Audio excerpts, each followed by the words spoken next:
ধর্ম ও মতের ভিন্নতা থাকলেও দেশের স্বার্থে সবাইকে এক হয়ে কাজ করার আহ্বান জানিয়েছেন প্রধান উপদেষ্টা ডক্টর মোহাম্মদ ইউনূস। তিনি বলেন, বিভিন্ন পার্থক্য থাকলেও কেউ পরস্পরের শত্রু নয়। রাজধানীর বেইলি রোডে ফরেন সার্ভিস একাডেমিতে ধর্মীয় সম্প্রদায়ের নেতাদের সঙ্গে মতবিনিময়ে তিনি একথা বলেন। যে কোনো ঘটনায় জড়িত দোষীদের বিচারের আওতায় আনারও প্রতিশ্রুতি দেন প্রধান উপদেষ্টা। রিপোর্ট করছেন আদ্দিন সজীব। বাংলাদেশের সংখ্যালঘুদের উপর হামলা নিয়ে ভারতীয় গণমাধ্যমে অপপ্রচার বা উস্কানির অভিযোগ এখন আলোচনার কেন্দ্রবিন্দুতে। এদেশের সাম্প্রদায়িক সম্প্রীতি বিনষ্টের এই চেষ্টাকে প্রতিহত করতেই ধর্মীয় নেতাদের সঙ্গে প্রধান উপদেষ্টা ডক্টর মোহাম্মদ ইউনূসের এই মতবিনিময়। আমি আন্তরিকভাবেই বলার চেষ্টা করেছিলাম, যেহেতু ধর্মীয় সম্প্রদায়ের অবাধ তথ্য পেতে নেতাদের সহযোগিতা চেয়ে ডক্টর ইউনূস বলেন, ধর্মমতের পার্থক্য থাকলেও দেশের স্বার্থে সবাই এক পরিবার। আমাদের নানা মত থাকবে, নানা ধর্ম থাকবে, নানা রীতিনীতি থাকবে, কিন্তু পরিবার এক। আমরা সবাই একই পরিবারের সদস্য। আমরা কারোর শত্রু নই, পরস্পরের শত্রু নই। আমরা এক জায়গাতে এক কাতারে ওইখানে চলে আসি যখন আমাদের জাতীয়তার প্রশ্ন আছে, আমাদের পরিচয়ের প্রশ্ন আছে। সংখ্যালঘুদের নিয়ে বিদেশি প্রচার মাধ্যমে যেভাবে বিভিন্ন হামলার অপপ্রচার চলছে, বাস্তবে তা হচ্ছে না বলেও মন্তব্য করেন প্রধান উপদেষ্টা।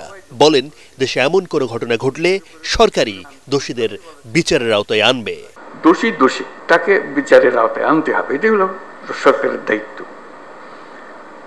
প্রথম কথা হলো যে এটা না হওয়াটা পরিবেশ সৃষ্টি করা, একটা যদি হয়ে যায় তাকে তাৎক্ষণিকভাবে সেটার প্রতিকারের ব্যবস্থা করা, এটাই হলো আমাদের সবার সমান অধিকার, বলার অধিকার, ধর্মের অধিকার, কাজকর্মের অধিকার, এবং সেটা আসছে আমাদের সংবিধান থেকে, এবং রাষ্ট্রের দায়িত্ব হলো এটা নিশ্চিত করা। বুধবার রাজনৈতিক দলের নেতাদের সঙ্গে আলোচনার পর বৃহস্পতিবার সংলাপে অংশ নেন মুসলিম, হিন্দু, বৌদ্ধ, খ্রিস্টান সংগঠনের নেতারা সহ বিভিন্ন মন্দিরের পুরোহিত, ধর্মীয় উপাসনালয়ের যাজকরা। হিন্দু, মুসলিম, খ্রিস্টান, বৌদ্ধ সবাই ভাই ভাই হয়ে আমরা এই মাটিতে আমাদের প্রিয় দেশকে এগিয়ে নিয়ে যেতে চাই। সেই জায়গা থেকে আমাদের মধ্যে কোনো প্রকার ফাটল নেই, আমাদের মধ্যে কোনো বিভেদ নেই। বিভেদ এবং ফাটল যারা দেখাবার চেষ্টা করছে তাদের সে মিথ্যা প্রপাগান্ডা যেন বিশ্ববাসী বিভ্রান্ত না হয়, আমাদের দেশে মানুষ যেন বিভ্রান্ত না হয়। আমাদের একজন অ্যাডভোকেট মারা গেছে, তারপরে ভারতীয় মিডিয়াতে অনেক রকমের, যদিও মেইন স্ট্রিমের মিডিয়াতে না, কিন্তু ছোটোখাটো মিডিয়াতে অনেক উস্কানিমূলক কথা বলা হচ্ছে। কিন্তু আমরা বাংলাদেশের মানুষ, আমরা যে আসলে সম্প্রীতির মানুষ, যে আমরা অনেক ধৈর্যের পরিচয় দিয়েছি। যার ধর্মের মধ্যে যাতে আমাদের ঐক্যবন্ধন থাকে, এটা যাতে কখনোই যাতে বিনষ্ট না হয়, আমরা ঐক্যবন্ধনে থাকতে চাই। আবহমানকালে যে সংস্কৃতি, আমরা সেরকম একটি রাষ্ট্র তৈরি করতে চাই। ধর্মীয় নেতারা বলেন, বাংলাদেশের সংখ্যালঘুরা ভালো থাকলেও একটা পক্ষ উস্কানি দিয়ে স্বার্থ হাসিলের চেষ্টা করছে।